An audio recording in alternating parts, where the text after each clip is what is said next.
Hello YouTube, Sam here from youtube.com/onlivegamer for the new Boston.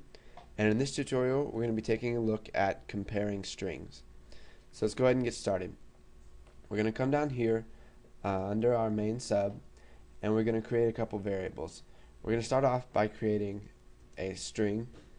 So we'll just call it user string as string, and we'll set it equal to nothing.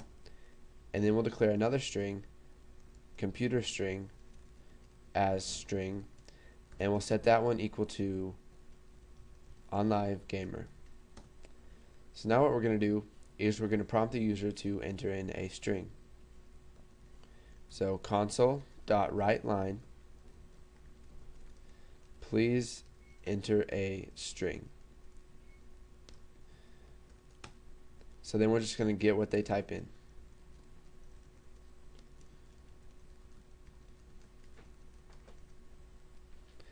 So now that we have what they typed in, we're going to use the string.compare function. So we're going to console.writeLine, and we're just going to type string.compare, and we're going to compare user string to computer string. So that is our two arguments for our string.compare.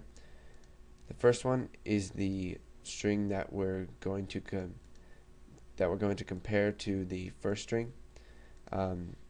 So here, if you don't understand what that means, I'll go ahead and show you. So then we'll do console.readLine.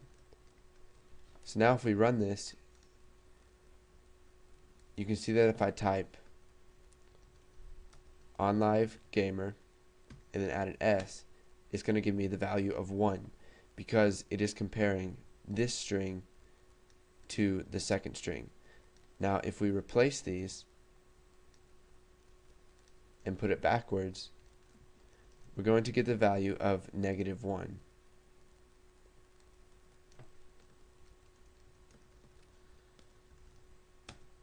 You can see right there that it gives us -1 because instead of comparing the string that they gave us to the first string, we're comparing the first string to the string that they gave us. So that might be a little confusing, but you can mess around with that if you want. And now we can also make this case insensitive.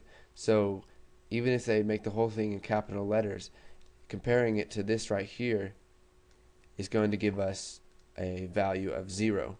So I'll show you how to do this. We're just going to type user string, and we're going to compare that to computer string. And then for our third argument, it's got ignore case as boolean right here. And we're just going to type true. So now they can type it anywhere they want. They can type it all caps, all lowercase.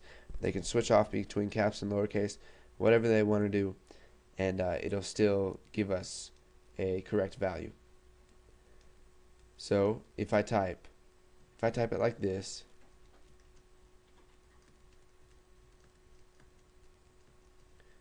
it's going to give us a value of 0 because it compares it case insensitive, and it just checks to see if these are the same as onlivegamer. So that was a pretty simple tutorial. You can use this for a bunch of different things in your programs. Go ahead and play around with it, get used to it, and once you're done with that, go ahead and move on to the next tutorial.